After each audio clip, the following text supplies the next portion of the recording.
Alors bonjour encore chers amis, et là vous êtes à votre émission Le Salon des Maîtres, cette émission qui consiste à valoriser les maîtres et toutes les différentes disciplines et sports de combat. Alors là aujourd'hui vous constatez que nous sommes précisément à Cocody et vous voyez que je suis tout juste devant la pharmacie PAM Club évidemment, et vous voyez la voie qui va juste à ma gauche, la voie qui mène à Carrefour La Vie, et en face de moi la cité Oufoué-Boigny, à la rencontre de Maître Aimé Brika, qui est ceinture noire Shotokan, ceinture noire Yosekan, ceinture noire Jujutsu. À la rencontre de ce maître, suivez-moi. Et n'oubliez pas de vous abonner sur notre page officielle YouTube, Facebook, TikTok, Le Salon des Maîtres.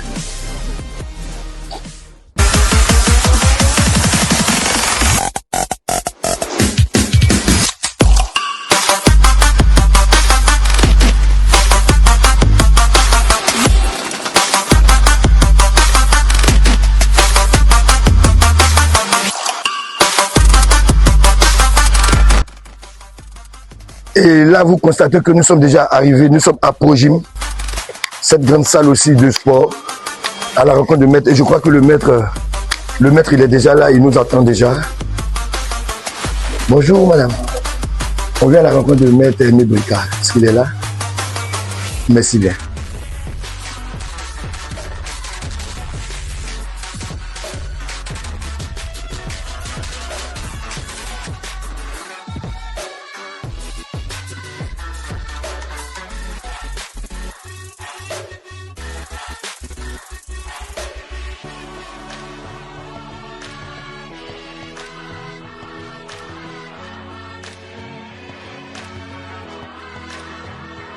Alors, je crois que le maître, il est déjà là. Où se mettre?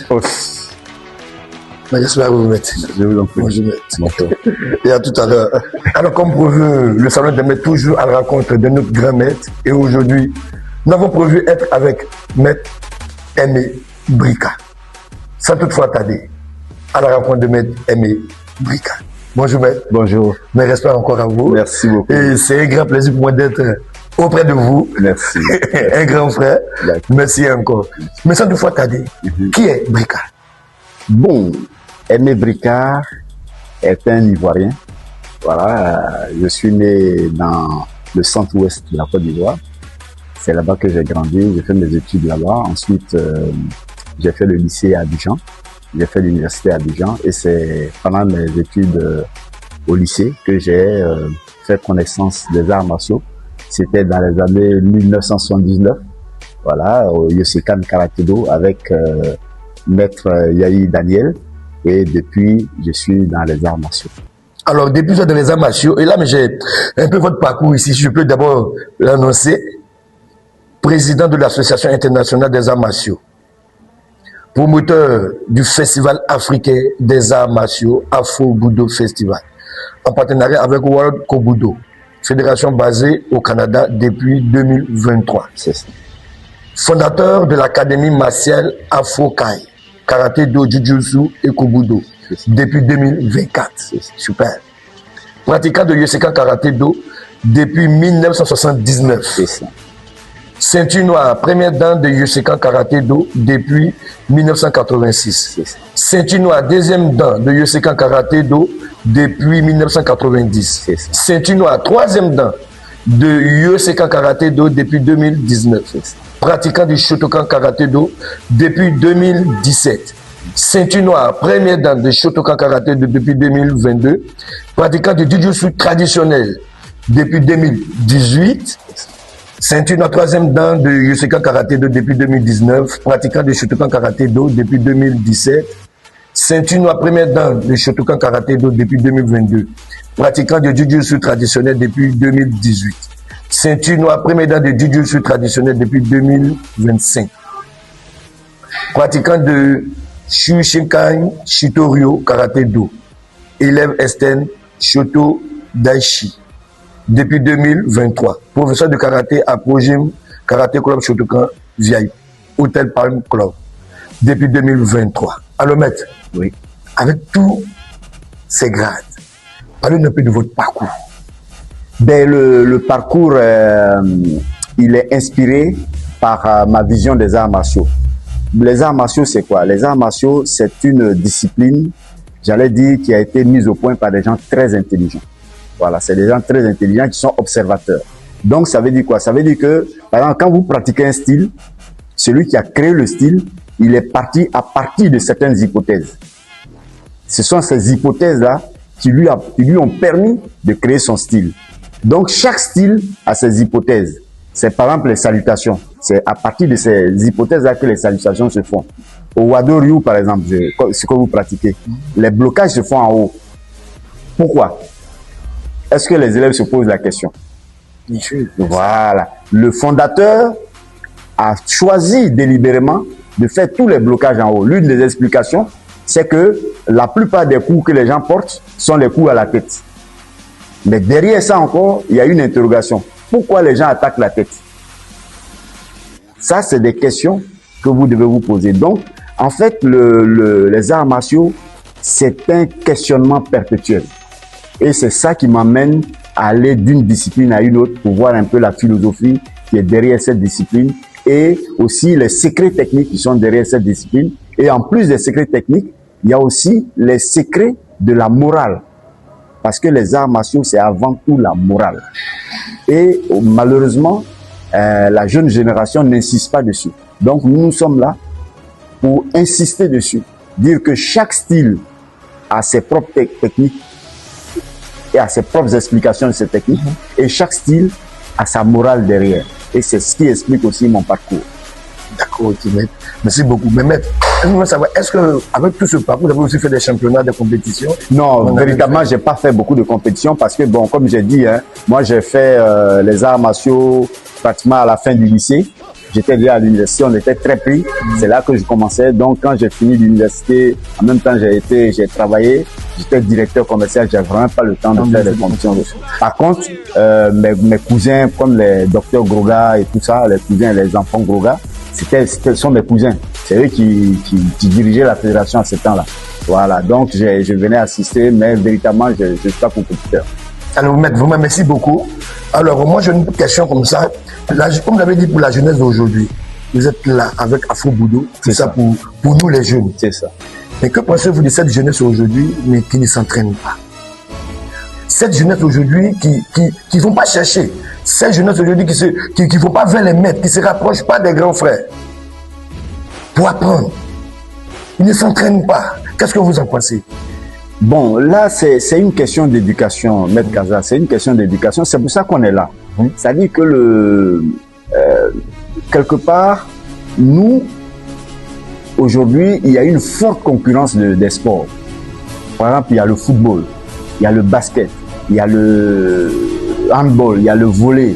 À côté de ça, dans les arts martiaux même, il y a le taekwondo, il y a le shotokan, il y a l'aïkido. Tout ça, on est en compétition. Donc, à nous d'aller vers les enfants. Voilà. Que d'attendre que les enfants viennent vers nous. Voilà. Donc, parce que c'est un monde de compétition. Aujourd'hui, c'est pour ça que je fais Afro Budo. Afro Budo, d'abord, c'est pour que les karatékas se retrouvent, les pratiquants des arts martiaux se retrouvent. Mais, ce qui est important, c'est comment à travers Afro Budo aller vers ceux qui ne pratiquent pas. Et c'est quand vous fréquentez quelqu'un que vous pouvez changer sa mentalité. Parce qu'aujourd'hui, les enfants, ils ne s'entraînent pas, ils ne s'entraînent que sous l'optique d'une compétition.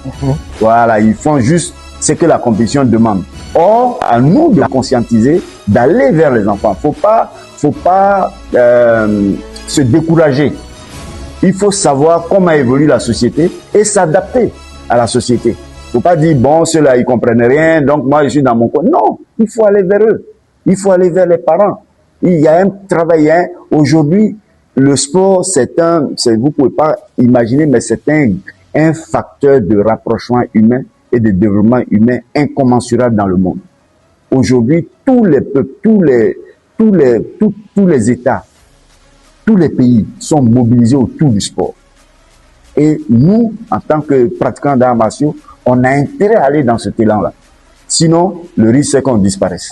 Voilà, parce que les gens ne vont pas venir vers nous. Le monsieur, il préfère aller au football, il préfère aller au basket. Là-bas, les gens sont mieux payés. Bon, chez toi, quand on vient là, c'est les abdos, les gens souffrent. Donc, c'est à toi de dire, voilà pourquoi on fait les abdos, voilà les bénéfices que vous pouvez retirer. Et c'est pour ça qu'on fait Afro Budo. Voilà. Donc, alors parlons un peu d'Afro-Budo 2026. Alors Afro-Budo 2026, ce sera d'abord la 4e édition. Parce qu'on a commencé ensemble, hein, vous étiez là en 2023. Donc, le concept d'Afro-Budo, c'est d'abord que les maîtres se réunissent pour faire part de leurs recherches. Parce qu'un maître, d'abord, c'est quelqu'un qui fait des recherches. Donc, chaque année, le maître va voyager, il va fréquenter d'autres personnes et affiner certaines techniques. Et à l'occasion de ce festival, il va exposer ces techniques-là. D'abord, à ses élèves. Donc, ces élèves vont montrer au public comment les nouvelles techniques du maître. Et puis après, il va prendre les élèves des autres maîtres. Voilà, qui vont venir découvrir ces techniques. Et à travers cet apprentissage, lui-même va voir les limites de ces techniques. C'est-à-dire comment améliorer ces techniques. Donc, c'est un peu ça. Et à côté de ça, comme je le dis souvent, ce qui est important, vraiment, je le souligne, les arts martiaux, on dit art. Ça veut dire qu'on est des artistes. Au même titre que les chanteurs. Quand vous voyez par exemple les artistes qui sont les chanteurs, le chanteur, il chante dans sa chambre. Mais à un moment donné, il doit affronter la population. Le moment décisif, c'est devant le public. Si le public l'aime, ça veut dire qu'il est sur la bonne voie. Si le public l'aime pas, il doit se remettre en cause. C'est pareil pour les artistes martiaux. Vous êtes un grand maître, vous voyagez beaucoup, vous vous entraînez, vous avez beaucoup d'élèves. Mais la population doit voir ce que vous faites. Voilà, il y a un besoin de reconnaissance. Un artiste a un besoin de reconnaissance. Et l'Afro-Budo dit aux maîtres pratiquants qu'il y a le peuple de Côte d'Ivoire. Vous devez vous révéler au peuple de Côte d'Ivoire. C'est ça, l'Afro-Budo. Donc déjà, entre nous, artistes martiaux, on travaille, on échange sur les aspects techniques, sur les aspects moraux. Mais en plus, nous présentons ce que nous faisons au peuple de Côte d'Ivoire, qui va s'approprier le projet. Et ceux qui sont intéressés vont venir aux arts martiaux. Voilà le projet l'Afro-Budo. Voilà le projet l'Afro-Budo. Mais maître, est-ce que pour participer à Afro-Budo, est-ce qu'il y a une sélection qui est déjà faite d'avance? Non, l'Afro-Budo est ouvert à tout le monde, comme je l'ai dit, à tous les artistes martiaux. Ils peuvent venir. Et puis, nous, l'innovation que nous faisons par rapport à nos partenaires du Canada, puisque l'Afro-Budo, le concept même vient du Canada, hein, puisqu'on travaille avec la World Budo, qui nous encadre, et ils font par exemple l'Euro-Budo Festival. Et donc, ils ont un contenu. Mais nous, ce que nous apportons en plus, c'est que nous invitons la population, même des non-pratiquants, même des autres sports. Parce que l'avantage qu'on a aux arts martiaux, c'est que on peut servir de soutien aux autres sports. C'est-à-dire qu'un footballeur peut faire des arts martiaux pour améliorer ses capacités physiques. Quelqu'un qui fait du handball peut faire les arts martiaux pour être performant dans son sport. Donc, ce sont des atouts que nous devons mettre au service des autres sports. Donc, voilà pourquoi nous ouvrons le festival à toute la population. Mais c'est un challenge. Voilà, c'est un challenge parce que c'est une idée nouvelle et il va falloir déplacer les gens qui, à première vue, ne connaissent pas votre sport et qui n'ont pas d'intérêt. Donc, il faut aller vers eux, leur parler. Et c'est ce travail que nous faisons. Alors, merci beaucoup, maître. Alors, je tiens aussi à dire merci à tous ces maîtres. Alors, l'Afro-Budo 2026. Alors, maître, parlez-nous un peu de l'Afro-Budo 2026. Alors, l'Afro-Budo 2026 va être dans le même schéma que les Afro-Budo précédents. C'est-à-dire, dans un premier temps, on cherche à mobiliser tous les maîtres pratiquants et leurs élèves. Et dans un deuxième temps, aller vers la population. Mais ce que nous ferons pour l'Afro-Budo 2026, qui aura lieu à la fin du dernier trimestre de cette année, on attend juste que nos partenaires canadiens nous disent à peu près les dates qui peuvent les arranger. Ce sera de mettre l'accent sur la compétition. Parce que comme je vous le disais, on est dans une démarche marketing. Aujourd'hui, les jeunes sont intéressés par la compétition. Donc, dans l'Afro-Budo 2026, nous allons dédier une journée entière à la compétition. Il y aura toutes sortes de compétitions. Karaté, on va dire compétition jiu-jitsu et compétition judo. Tous les jeunes auront quelque chose à faire. Voilà, ce sera la grande nouveauté de l'Afro-Budo 2026. Mais comme on a dit, le monde ne veut pas encore la date fixe, c'est ça? Oui, on n'a pas encore la date fixe, mais c'est probablement dans le dernier trimestre de l'année 2026. D'accord, maître. Et là, moi, je vais revenir un peu en arrière. C'est qu'il y a eu Afro-Budo 2025. Oui. C'est ça. Parlez-nous un peu de 2025. Alors, l'Afro-Budo 2025 a été vraiment un motif de satisfaction parce qu'on a eu près de 600 pratiquants en dehors de la société civile. Et aujourd'hui, il y a des collectivités locales qui sont engagées avec nous. Voilà, on a des mairies qui sont engagées. Le projet commence à prendre. Donc, l'Afro-Budo 2025 nous a montré que on ne prêche pas dans le désert. Les gens commencent à s'intéresser. Et c'est un déclic. Et aujourd'hui, à l'Afro-Budo 2026, nous espérons aller plus loin, puisque nous avons 12 collectivités locales à Abidjan, dans le district d'Abidjan. Sur les 12 collectivités locales, déjà 3 ont travaillé avec nous en 2025. On espère 6 en 2026 et ainsi de suite. Voilà. Alors vraiment, merci beaucoup, maître. Et je crois que 2026 sera une année de grâce pour Afro-Budo. Mais pendant ce temps, maître, nous voulons savoir, j'ai une question qui me vient. Aujourd'hui, on a constaté que les arts martiaux, en Côte d'Ivoire ou en Afrique, n'est pas trop subventionné. Alors nous voulons savoir, aujourd'hui, si vous devez adresser un message à nos autorités, pour que déjà nos jeunes frères qui viennent, déjà aient cet engouement-là de pouvoir s'intéresser plus aux arts martiaux. Parce que quand je parcours un peu les rues, on me fait savoir que les arts martiaux sont pas vus et que les autorités n'ont pas de regard dessus. Qu'est-ce que vous en pensez d'abord? Alors, le sujet que vous soulevez est très important. Parce que moi-même, j'ai travaillé en entreprise. C'est-à-dire que j'ai travaillé dans le secteur privé. OK? J'ai dirigé une équipe commerciale où tous les membres de l'équipe étaient des pratiquants d'arts martiaux. On atteignait nos objectifs commerciaux.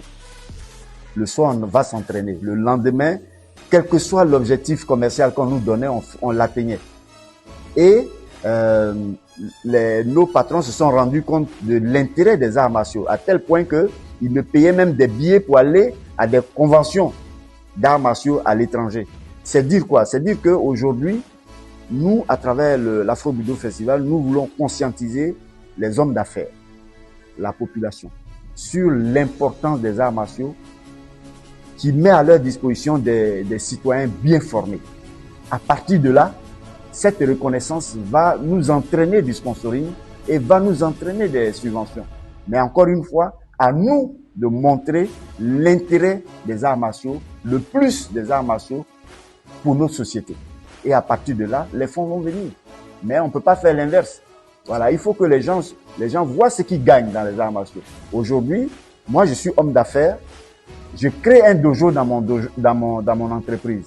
Ça va faire que d'abord les employés seront en très bonne forme physique et avec la morale qu'entraînent les arts martiaux, j'aurai des gens moralement bien assis et qui vont travailler pour que ma société progresse.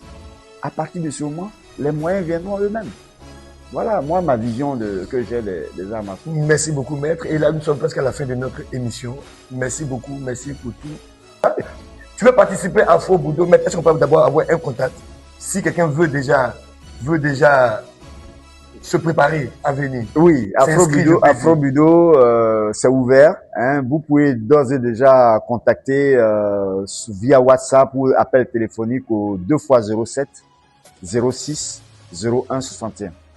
Voilà, vous appelez 2x07 06 01 61. Alors vraiment, merci beaucoup. Alors maître, mais comme nous sommes à la fin de l'émission, généralement dans notre rubrique, on demande à ce que le maître nous démontre quelque chose. Est-ce que c'est possible? C'est vous qui voyez un kata, un petit truc. C'est possible? Oui, mais bon, je suis pas chaud, donc je suis pas chaud, mais bon, on va faire quelque chose. Donc, ne quittez pas. Tout à l'heure avec maître Aimé Brika pour quelque chose. Voilà, donc ici, je vous montrer une technique de Jujutsu. Maître, viens devant. Donc, une technique de Jujutsu qui est très simple. Hein. On retrouve ça aussi dans les katas qui m'attrapent. Non, ici, tu m'attrapes là. Donc, vous voyez là, dans cette technique, ce qu'on va utiliser, c'est ici. Le point faible de celui qui nous attrape, c'est les deux là.